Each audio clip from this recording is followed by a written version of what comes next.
Hola, bienvenido a mi tiempo, el tiempo conmigo. Esta es la tercera vez que voy a intentar hacer el video para compartir con ustedes la lección bíblica que viene del leccionario cristiano y que se supone que las iglesias históricas que vienen de la Reforma Protestante y sus hijas hoy estén leyendo. Hoy es el tercer domingo en el que la experiencia cristiana celebra y reafirma la resurrección de Jesús, que es primicia de la resurrección de los muertos cuando Él vuelva. Hoy es 19 de abril y en el año 2026. Las lecturas bíblicas que tenemos hoy, la primera, y lo voy a mencionar al revés porque siempre se menciona el Antiguo Testamento primero. Voy a ir primero al Salterio que tenemos hoy, el Salmo 34, que lo presenta del 1 al 10, pero yo les invito a que ustedes lo lean completo en los versos del 1 al 22, que es la experiencia de David dando testimonio de la bondad de Dios por haberle preservado su vida, porque ese salmo viene de la experiencia de que él venía huyendo del rey Saúl, que quería hacerle daño, y él llega a la ciudad de Nod y va directamente donde el sacerdote Ahimelech, que es un descendiente del sacerdote Leví, aquel que le tocó criar a Samuel, el hombre que llegó a ser el profeta, estadista y sacerdote del pueblo de Israel. En ese Salmo 34, David da gracias a Dios y es donde él, dando ese testimonio, después de haber dado una demostración histriónica de que había perdido la razón, nosotros podemos encontrar el fundamento de por qué él escribió ese salmo en el primer libro de Samuel, en el capítulo 21, que es donde narra cuando David huye del rey Saúl y llega a esa ciudad, como les mencioné, a Nob, para ir a ver al sacerdote Ahimelech.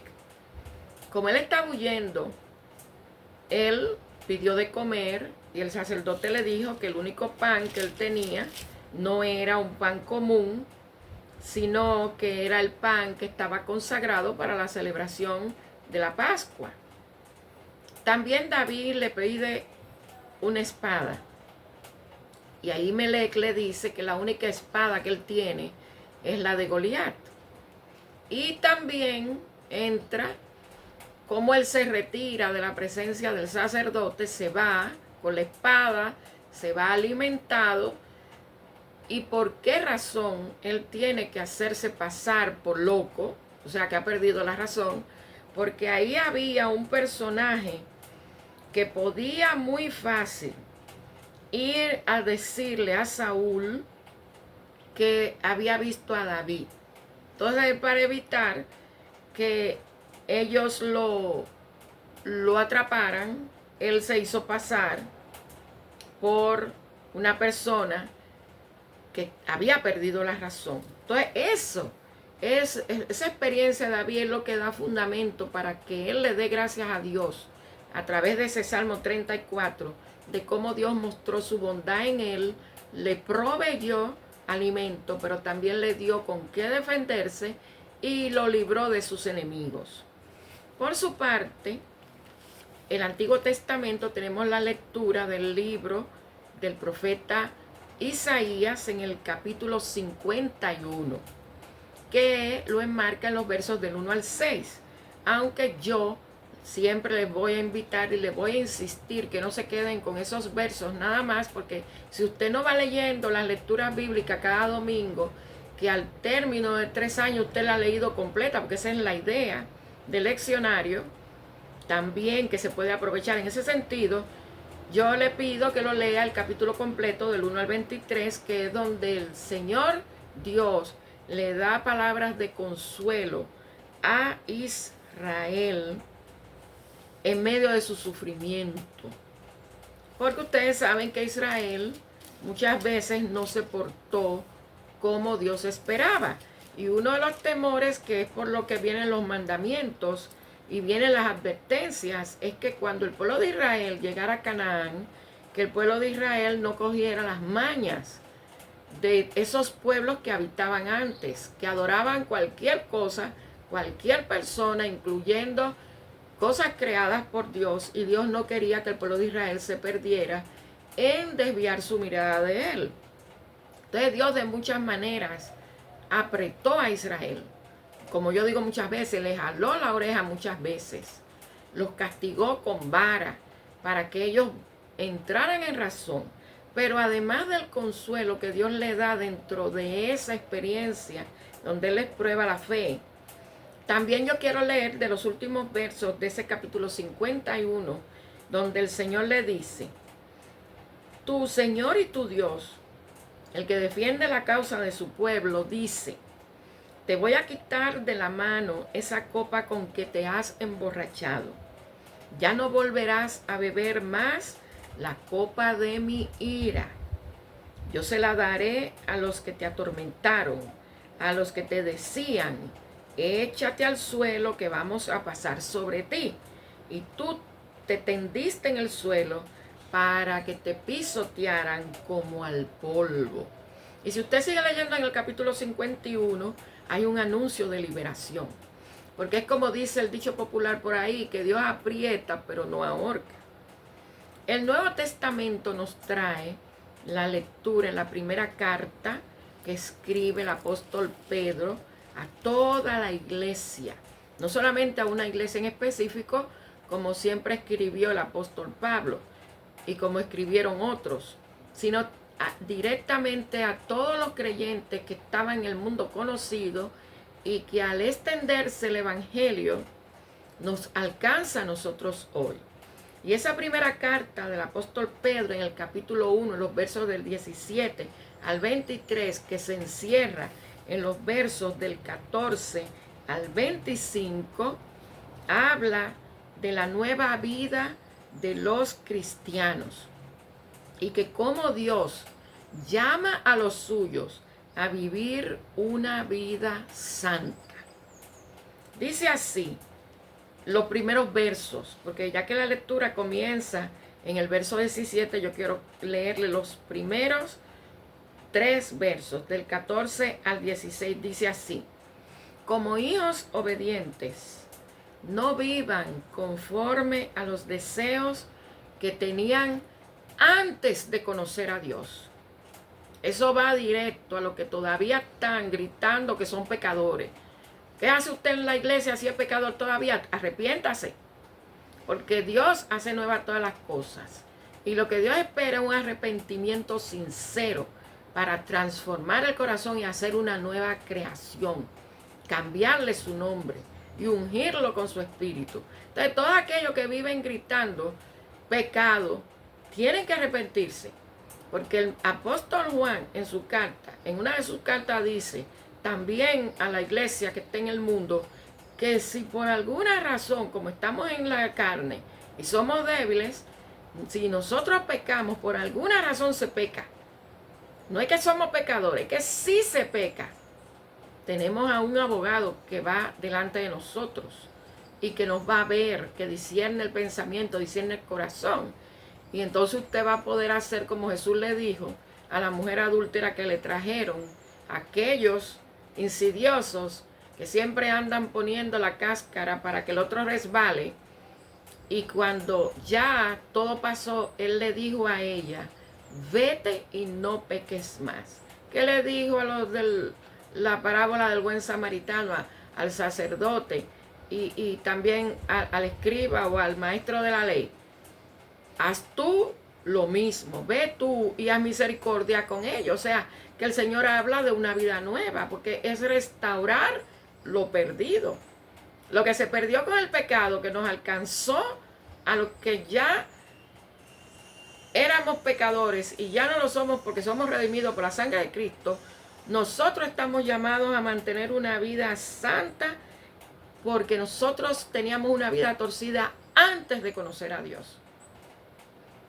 Y él sigue diciendo, al contrario, vivan de una manera completamente santa, porque Dios que los llamó es santo. Pues la escritura dice en Levítico 11:45 y en el 19:28 dice: sean ustedes santos, y eso lo dice el mismo Dios, porque yo soy santo. ¿Usted cree que el Señor se agrada de una persona que tenga un púlpito diciendo somos pecadores? Yo soy pecador. Ah, bueno. ¿Y la gente de afuera qué va a decir? Entonces, si tú eres pecador, ¿por qué tú me estás predicando a mí de que me convierta a Jesús y de que cambie mi vida? Piensa en eso, hermano, antes de que usted siga diciendo que usted es pecador. Porque entonces, si usted es pecador, usted no se ha arrepentido todavía. Y de eso podríamos hablar mucho tiempo con la Biblia en la mano. Porque la Biblia no anda de pedacito en pedacito, como quieren andar los partidos políticos y aquellos inversionistas interesados, escudados detrás de los políticos corruptos, que viven tirando pedacitos para engañar a la gente. No, Dios es uno. Su palabra es una y es suficiente. Como dice el testimonio de la señora Filipina en el aposento alto hoy, tanto en inglés como en español. Dios es suficiente para todo, no solamente para comida, no solamente para la ropa, solamente para el techo, que son las cosas materiales con las que Jesús está llamando la atención, sino que Él es suficiente para todo, para la salud mental, para la sanidad del corazón, para cambiar la sociedad, para transformar el hogar, no solamente para las cosas materiales. Así que si nosotros estamos llamados a vivir una vida santa, nosotros tenemos que ser como Dios espera que seamos, porque para eso tenemos un modelo que fue Él mismo hecho hombre en Jesús, que nunca pecó. Y fíjense que hasta Pilato mismo, un gobernador representando intereses de un imperio opresor e invasor, dijo: yo no veo ninguna culpa en este hombre. Pero sin embargo, por los intereses personales y la revuelta y los consejos que le dieron, mira, si tú no aquietas el pueblo, a ti te van a quitar del puesto. A la gente que vende su integridad y vende su vida espiritual por dinero. Y de eso se trata también, de que uno no puede tener dos amos, ni a la riqueza, ni a Dios. Uno tiene que decidirse, porque si usted va a estar predicando en la calle revolución, usted tiene que predicarla desde el punto de vista de la Biblia, que es de Dios, no de un invento humano, de un sistema político creado por humanos, que todos han fallado. Todos han fallado, hermano. Así que busque la palabra de Dios y léala como debe ser. Lo que pasa es que mucha gente, como dijo alguien que vi en un video dando testimonio, lo que pasa es que la palabra de Dios, Dios mismo confronta a la gente en su propio pecado, y hay mucha gente que no le gusta la verdad. Entonces, como hay mucha gente haciendo lo malo, es enemigo de Dios, es apóstata de la fe, porque están dentro del pueblo de Dios, dentro del templo o la edificación convertida en santuario. No quieren saber de la palabra de Dios, les gustan más los inventos humanos. Por eso es que hay tanta confusión espiritual y la gente adora cualquier cosa y se va detrás de cualquier voz. Y voy a seguir, porque por eso es que así como el apóstol Pedro llama que nosotros vivamos una vida santa como el Señor es santo, también la confrontación viene del Evangelio, que está en el Evangelio de Lucas, en el capítulo 24, en los versos del 13 al 35, que es la experiencia de aquellos dos hombres que iban de Jerusalén a Emaús. Ellos fueron testigos de todo lo que pasó. Ellos conocían todo lo que Jesús les había enseñado. Ellos vieron lo que Jesús hizo. Ellos fueron testigos del juicio falso, los testigos falsos de cómo los sacerdotes, esa gente que debía velar por la vida espiritual del pueblo, esa gente que no debía matar, pero puso a otro a matar por ellos. Ellos fueron testigos de todo eso y sin embargo se desesperaron y se iban desesperanzados para otra ciudad. Y ahí es donde Jesús los confronta. y les da una buena llamada de atención, que en buen dominicano es un boche. Dice así la palabra del Evangelio hoy, 19 de abril del 2026, siendo el tercer domingo en el que seguimos reafirmando que Jesús vive, que Jesús reina, que Jesús vuelve otra vez a juzgar a las naciones, a juzgar a los vivos y a los muertos, pero antes va a llevar a su iglesia con él. Y los muertos que duermen en él, en el Señor, y que han tenido una vida santa como la que describe el apóstol Pedro en este capítulo 1, del 17 al 23, precisamente del 14 al 25, nosotros debemos reconocer que hoy día el reto es mayor que ayer. Dice así la palabra de Dios. Aquel mismo día, ya después que Pedro y todos los discípulos recibieron la noticia de que Jesús había resucitado, como todo había pasado, aquel mismo día, 2 de los discípulos, pero no de los 11, no de los 11. Acuérdense que ser discípulo del Señor no significa haber sido de los 12 o los 11 que quedaron después que Judas se quitó la vida porque reconoció su pecado. Dice que aquel mismo día 2 de los discípulos se dirigían a un pueblo llamado Emaús, a unos 11 kilómetros de Jerusalén. Iban hablando de todo lo que había pasado. Mientras conversaban y discutían, Jesús mismo se acercó y comenzó a caminar con ellos. Pero aunque lo veían, fíjense, aunque lo veían, tenían un velo en su rostro. ¿Se acuerdan el velo de Moisés? Y del que el apóstol Pablo habla. Aunque lo veían, algo les impedía darse cuenta de quién era el que caminaba con ellos. Jesús les preguntó: ¿de qué van hablando ustedes por el camino? Se detuvieron tristes, y uno de ellos, que se llamaba Cleofás, contestó: ¿eres tú el único que ha estado alojado en Jerusalén y que no sabe lo que ha pasado allí en estos días? Él les preguntó: ¿qué ha pasado?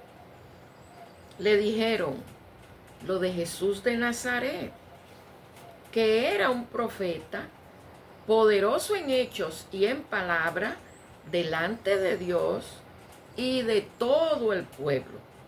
Y como los jefes de los sacerdotes y nuestras autoridades lo entregaron para que lo condenaran a muerte y lo crucificaran, nosotros teníamos la esperanza de que Él sería el que había de libertar a la nación de Israel. O sea que estos dos discípulos estaban esperando por un libertador, pero no espiritual, no del alma, no un libertador de la mente, no ser una nueva creación, sino que le quitaran de encima al imperio romano. Pero ya hace 3 días que pasó todo eso. Aunque algunas de las mujeres que están con nosotros nos han asustado, pues fueron de madrugada al sepulcro y como no encontraron el cuerpo, volvieron a casa. Y cuentan que unos ángeles se les ha aparecido y les ha dicho que Jesús vive. Algunos de nuestros compañeros fueron después al sepulcro y lo encontraron tal como las mujeres habían dicho, pero a Jesús no lo encontraron. Entonces Jesús les dijo, y ahí es donde viene el boche, la reprimenda, el llamado de atención de Jesús. Qué falto de comprensión son ustedes y qué lentos para creer todo lo que los profetas dijeron. ¿Acaso no tenía que sufrir el Mesías estas cosas antes de ser glorificado? Luego se puso a explicarles todos los pasajes de las Escrituras que hablaban de él, comenzando por los libros de Moisés y siguiendo por todos los libros de los profetas. Al llegar al pueblo donde se dirigían, Jesús hizo como que iba a seguir adelante, pero ellos lo obligaron a quedarse, diciendo: quédate con nosotros, porque ya es tarde, se está haciendo de noche. Jesús entró, pasó para quedarse con ellos. Cuando ya estaban sentados a la mesa, Jesús tomó en sus manos el pan y, habiendo dado gracias a Dios, lo partió y se los dio. En ese preciso momento se le abrieron los ojos y ahí fue que reconocieron a Jesús. Pero él desapareció y se dijeron el uno al otro: ¿no es verdad que nuestro corazón ardía en el pecho cuando nos hablaba por el camino y nos explicaba las Escrituras? Sin esperar más, se pusieron en camino, volvieron a Jerusalén, donde encontraron reunidos a los 11 apóstoles y a sus compañeros, que les dijeron: de veras ha resucitado el Señor y se le ha aparecido a Simón. Entonces ellos dos contaron lo que les había pasado en el camino y cómo reconocieron a Jesús al partir el pan. Fíjense qué interesante, la desesperanza, aún a pesar de ser testigos, aún a pesar de caminar con el Señor, aún a pesar de conocer incluso la revelación escrita. Y como aún tenían el testimonio de las mujeres, aún tenían el testimonio de Simón Pedro, que había ido al sepulcro, como dice en el último verso del capítulo, en el verso 12, antes de entrar en la experiencia de estos dos caminando para Emaús. Ellos, a pesar de todo ese testimonio, ellos estaban desesperanzados. ¿Por qué? Porque la esperanza que ellos tenían no era celestial, sino era terrenal. Eso es lo que pasa hoy cuando a la iglesia se le ha desvirtuado su tarea bíblica, más que teológica, que es una palabra moderna, una palabra griega moderna, teo, que viene de Dios, y tratado, que es estudio, lógica. Se ha perdido de vista que lo único que libera al ser humano es la palabra de Dios, porque ahí es donde está todo lo que el ser humano necesita. Porque es que Dios es nuestro creador. Usted no puede olvidar que nosotros somos creación de Dios y que Dios sigue creando cada día, cada vez que pone su espíritu en un espermatozoide para que sea una persona procreada y a los 9 meses sea una persona integrada a la sociedad viva, para que después pueda decidir por sí, para bien o para mal. Y como ellos tenían esa expectativa de un libertador físico para que lo soltara de esa opresión del Imperio Romano, imagínense, si usted ve la historia de Israel hasta el día de hoy, ¿cómo está Israel hasta el día de hoy? Oprimida, pisoteada, incluso que en las Naciones Unidas se dan el lujo hasta disque de reconocer estado, como un estado, como una nación, de que en el 48 y venirlo en el 60 y pico, volverlo de que a reafirmar, y peleando por tierra que Dios le dio y dándosela a invasores. Imagínese usted, ellos han vivido una experiencia histórica, porque si usted se pone a pensar en lo que pasó con David, en lo que pasa con Saúl, en la bondad de Dios y lo que habla Isaías en el capítulo 51, de quitarle la copa de su ira, es que el pueblo de Israel, cada vez que se desviaba su mirada de Dios, cada vez que ponía ese velo y no quería ver a Dios, cada vez que cerraba sus oídos y no quería escuchar palabra de Dios, Dios siempre buscaba la manera de enderezarlo. Y muchas veces lo hizo con personas impías, con personas paganas, a través de imperios, a través de invasiones, a través de despojos y a través de muerte, para que ellos recapacitaran. Pero eso es Dios. Eso no somos nosotros decidiendo con la vida de otro. Nosotros tenemos una definición muy clara de Dios, de que a nosotros no le quitamos la vida a otro. Como tampoco nadie se debe quitar la vida a sí misma, porque eso es pecado. O sea que nosotros estamos en una encrucijada humana en el que el ser humano quiere definir a Dios y quiere decirle a Dios lo que Dios tiene que hacer, pero sin tener la base bíblica de quién es el dueño de todo esto. Entonces, cuando ellos le dicen que ellos estaban esperando, cuando le dicen a Jesús que ellos estaban esperando a un libertador que liberara a la nación de Israel, y ahí era donde radicaba su desesperanza. No en el hecho de que a Jesús le hicieron un juicio injusto, con testigos falsos, con acusaciones falsas, como hoy en día lo hacen como un deporte, simplemente porque no quieren saber de lo correcto y de la verdad, sino que ellos esperaban que se les resolviera un problema político, social y económico. Y si usted quiere una solución para su problema social, político y económico, usted tiene que comenzar con Dios, haciendo la paz con Dios primero. Porque Dios reina, Dios es soberano sobre todo. Y todo lo que sucede es porque Dios sabe por qué pasa y por qué lo permite y con quién lo hace y para qué lo hace.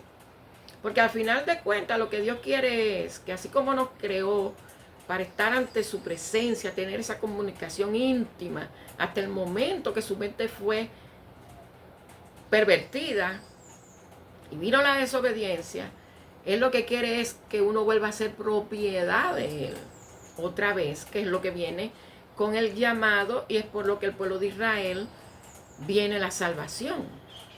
O sea que nosotros no tenemos salida, hermano. Si usted quiere tener solución para su problema económico, si usted quiere tener solución para su mentalidad política partidista, si usted quiere tener solución para su problema social, de que pueda ir a estudiar, pueda ir a trabajar, pueda vivir tranquilo, pueda moverse en la calle con seguridad, pueda tener seguro médico justo, que no tenga que sacarle el dinero y que usted tenga que sobre todo pagar, sobre todo, aún usted haya trabajado toda la vida y haya pagado impuestos toda su vida y todavía hasta les roban dinero de su retiro. Imagínense, usted tiene que partir de Dios.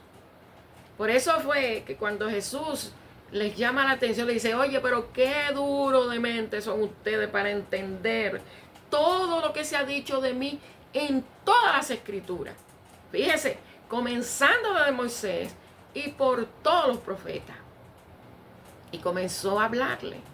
Comenzó a repetirle muchas de las cosas que ya le había enseñado, que ya les había dicho y que ellos habían oído y habían visto.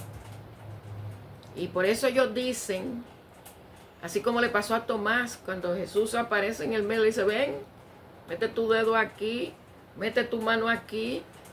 Ellos dicen, ay, no nos ardía el corazón. Mire, hermano, ojalá que a usted no le pase como a los caminantes de Maús, y que cuando Cristo venga y comiencen a desaparecerse la gente con el rapto de la iglesia, ojalá que a usted no le pase como a Tomás y que le pase como a estos dos de caminantes. Ay, no nos ardía el corazón cuando está hablando de las escrituras, porque se está predicando hoy la palabra de Dios a pesar de las distorsiones, a pesar de los falsos profetas, a pesar del clero desviando a la iglesia de su naturaleza como iglesia y como pueblo de Dios.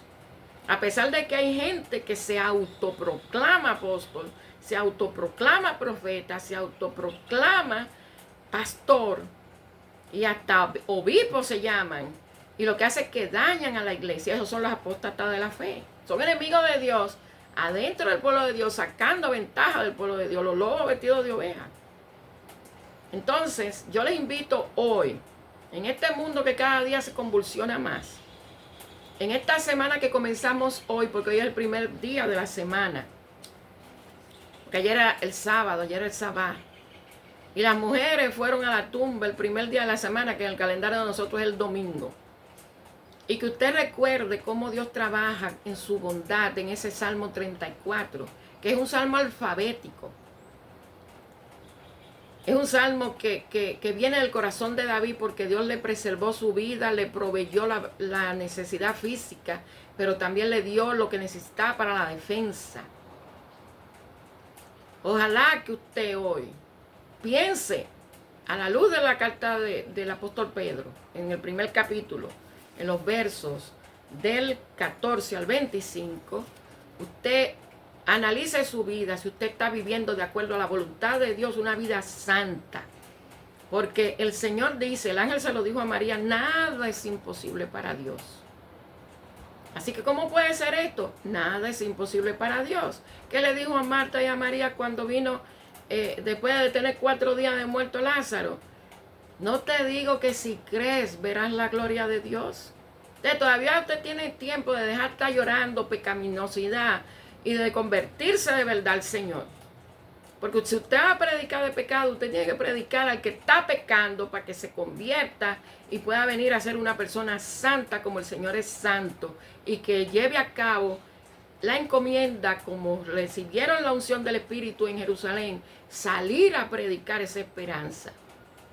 Pero la esperanza del Cristo resucitado, la esperanza de que un día, ¿cuándo? No se sabe.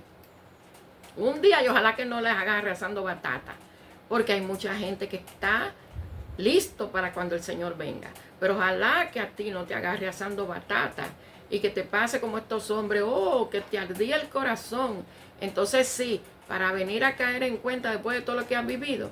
Hoy en día se predica mucho, pero si usted no quiere oír una persona y no me quiere oír a mí, porque yo sí no voy a desvirtuar la palabra de Dios. Y aunque yo le caiga mal a mucha gente y no le guste lo que yo diga, a mí no me importa. Que yo tengo que serle fiel al Señor, porque yo no quiero que el Señor me jale la oreja a mí, porque el Señor castiga. Cuando el Señor, usted no hace lo que el Señor espera de usted, y más cuando usted dice que está arrepentido y que usted está buscando vivir una vida santa, y usted no hace lo que dice Él en su palabra, el Señor castiga. Y de eso yo sé muy bien, y yo no se lo voy a contar por aquí.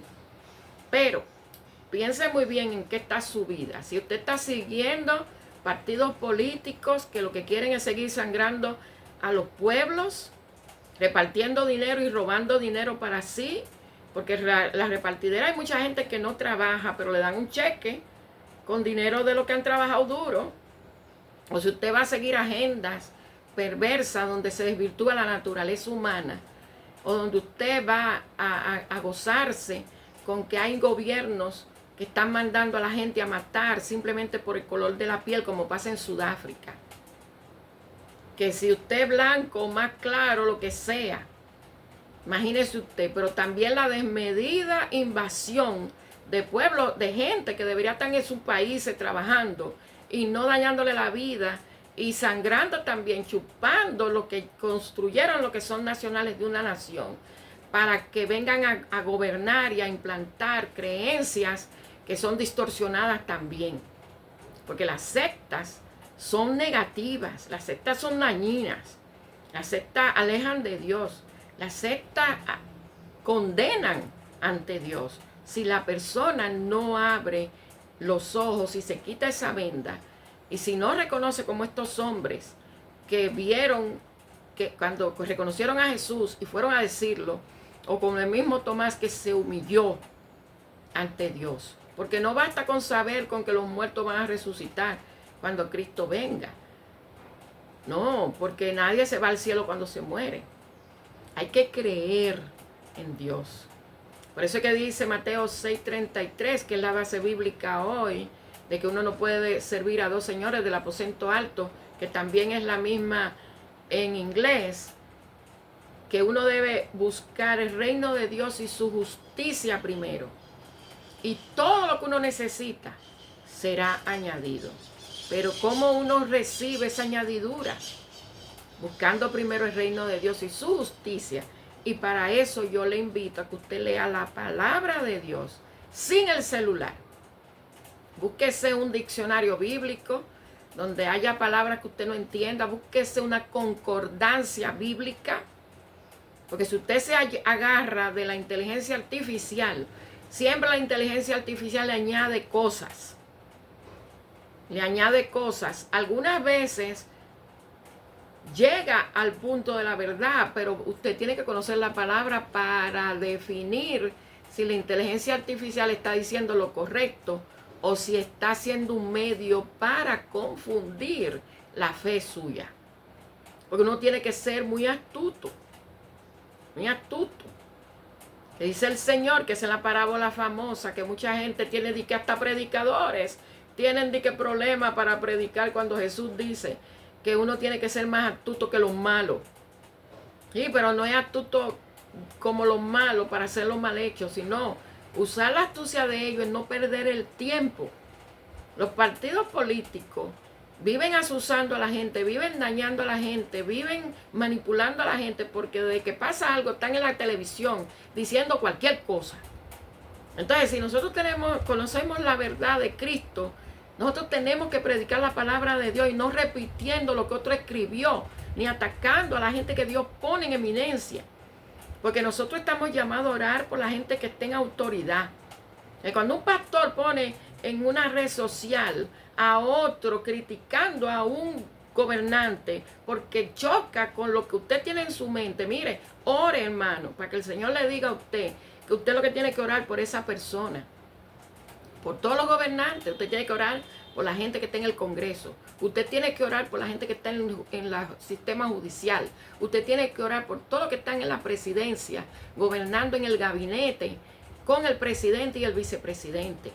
Y tiene que orar por cada empleado público, para que todo sea de bendición. Pero también usted tiene que portarse bien, para que usted no le tenga miedo a la autoridad, como dice la palabra. Que si usted hace lo indebido, cuando se mueva algo, usted es el primero que va a temblar. Entonces la palabra de hoy habla, sí, de bondad de Dios. La palabra de Dios habla de que Dios da consuelo. Pero también la palabra de Dios hoy confronta. ¿En qué tú crees? ¿En quién tú crees? Aún tú ves y aún tú oyes. ¿Qué está pasando por esta mente? ¿Y qué está cocinándose en el corazón? Porque el Señor todo lo sabe, el Señor todo lo ve, para que tú puedas entonces proclamar, como proclamaron, verdaderamente el Señor vive, verdaderamente yo conozco al Señor. Que Dios te bendiga.